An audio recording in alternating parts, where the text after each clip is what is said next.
on. Boop, boop, boop. Breaking update. Very important. Snow White. There's an enormous amount of controversy surrounding Snow White, obviously. I think it's fair to say that no one can stand the star of this movie. People don't like her.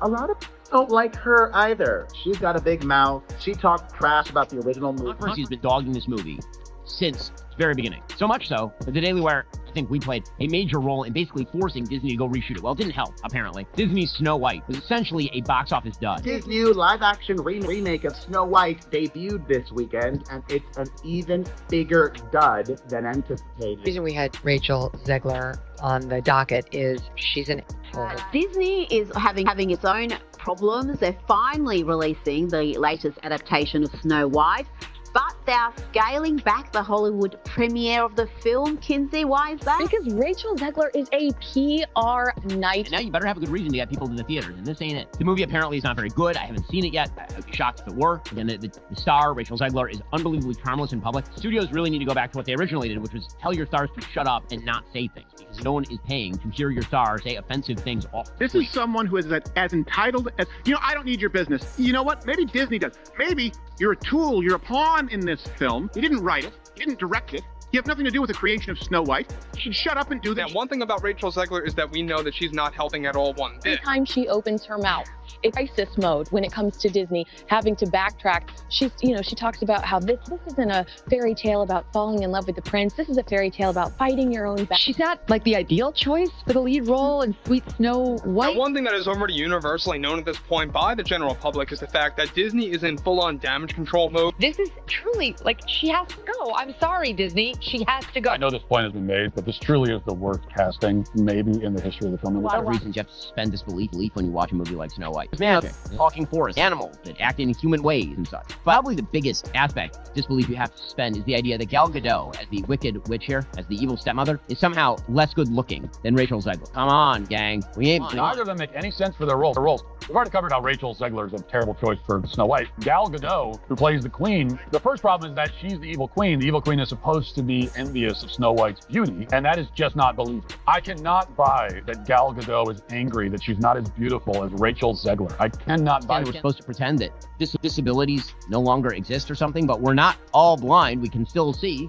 I don't know if that mirror was broken. Has there been a film with worse casting than this? And I don't just mean the Snow White actress. Obviously, she's terrible, but both.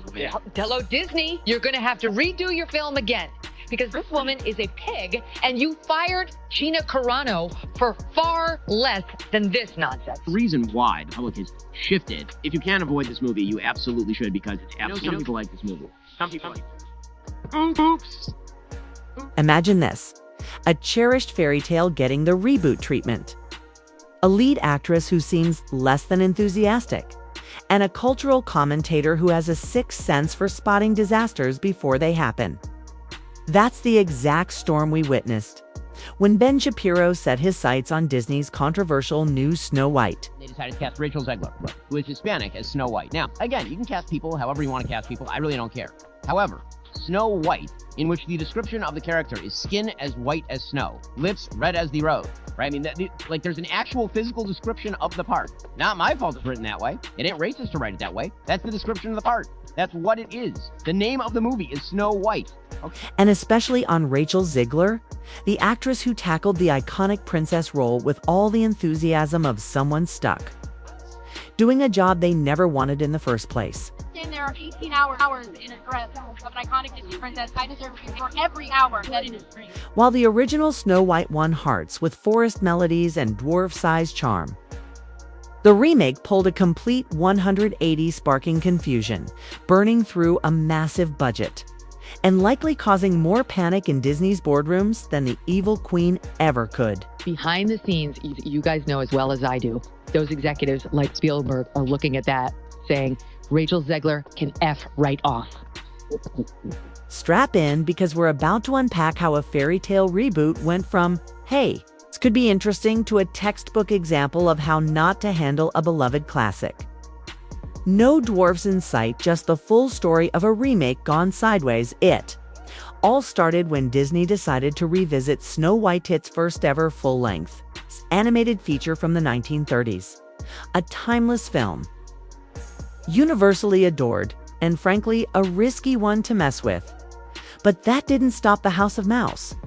Confident in its revival streak, Disney forged ahead and handed the lead role to Rachel Zegler, fresh off the buzz from her breakout performance in a recent musical smash. Rachel Zegler sticks around. She's got a beautiful voice and she has some talent. So I think that certainly helps her because she's a PR nightmare. I don't know how anyone would hire her. At first, fans were intrigued. How would Disney breathe new life into this classic without stripping away its timeless innocence? But soon, the rumor mill kicked into high gear. Word got out that the dwarves wouldn't actually be dwarves anymore. That single bombshell was enough to send eyebrows across the internet rocketing into orbit. It showed that the dwarves were not, in fact, dwarves in Snow White and the Seven Dwarfs, because that would be offensive apparently to little people, so instead, they just made the dwarves normal-sized humans, which was idiotic, because that's not the story. Then they decided they couldn't actually cast, little people in these roles. They decided to cast big people and then shrink them down using CGI. But hey, maybe it was just a bold, creative twist, right? Surely Disney had a clear vision, or did they? Let's take a closer look. If you're cast as the face of one of the most beloved dreamy characters in film history, it's probably not the wisest idea to publicly dismiss the original story as outdated. That kind of messaging doesn't exactly build trust or excitement with the fans. I was scared of the original cartoon. I think I watched it once and then I never picked it up again. Never revisited Snow White again. So I watched it for the first time in probably 16, 17. And yet, that's exactly what Zegler did repeatedly in interviews. She openly admitted she wasn't particularly fond of the 1930s classic, essentially painting the original storyline as an outdated relic that didn't deserve a place in today's spotlight. Told me before that your version of Snow White is different and it's more of a 2022 version of Snow White. What did you mean by that? I mean, the original cartoon came out in 1937 and very evidently so. After that, fan reactions were priceless. Jaws dropped. Heads were scratched. If your lead princess can't even fake a little nostalgia for the original film, how is she supposed to sell the fantasy to everyone else? It felt like hiring someone to host a birthday party who walks in complaining that birthdays are pointless. That's when people really started to sense trouble. And speaking of trouble, let's talk about the missing dwarves. The heart of the original Snow White is her bond with the seven dwarves, each with their own quirky personality. But in this version, they were replaced with vague, magical creatures. Because apparently, who needs Sneezy and Doc when you can have a handful of random CGI sidekicks with backstories as murky as a midnight pond? Dwarfs make it or no? Well, the CGI dwarfs did. Of course, that goes back to the original controversy where Peter Dinklage, a very talented little person actor. Before we dive in deeper, don't forget to like and subscribe because, let's be real, your support keeps this going. And fans flooded social media, pointing out that the title Snow White and the Seven Dwarfs is iconic for a reason. So far from that core concept, many felt the magic was lost before the film ever hit theaters.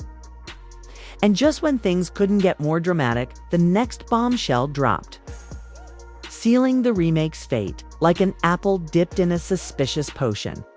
To top it all off, Disney reportedly poured hundreds of millions into bringing this new Snow White to life. It cost $270 million to make. $270 million. You'd think a massive budget would guarantee stunning visuals, smart marketing, and a cast carefully coached to not alienate fans of the original. And yet, somehow, the money seemed to go everywhere except to Ward, reassuring audiences this was a faithful, heartwarming remake. From early trailers that emphasized sweeping landscapes over actual story to promotional posters that left fans confused, it quickly became clear Disney was aiming for something grand. But grandeur doesn't always equal connection. Has botched the Snow White movie every way possible to botch the Snow White movie. So you'll recall that originally the Snow White movie starring Rachel Zegler and Gal Gadot, you'll remember that film had a trailer so awful that Disney had to completely recut the movie. The bigger and flashier the film looked, the more audiences seemed to brace for disappointment. Would hip CGI really replace the beloved dwarves? Could polished visuals make up for a lead who seemed lukewarm about the original story? Courting. To the box office, the answer was a resounding no. Heading into opening weekend, modest success was the expectation. After all, this was a Disney princess movie. Early projections hovered around $50 million. Already underwhelming for a film reportedly carrying a $270 million production and marketing budget. But even that conservative estimate proved too optimistic. Snow White debuted several million lower, cementing its status in the eyes of many as an undeniable flop. They would take in 48 to 58 million in the first weekend. Apparently, it did 43 million in its first weekend. But this live-action remake is a giant fail. It is not doing well at the box office. I mean, Snow White is destined to be one of the biggest bombs in Disney history. It will not recoup. The backlash was swift, with headlines making it clear audiences weren't exactly spellbound by the new Snow White. Critics and commentators jumped in, rattling off a laundry list of issues: the disappearance of the iconic dwarfs, a heavy-handed use of CGI, and, most glaringly, the lead actress's not-so-flattering remarks about the original film.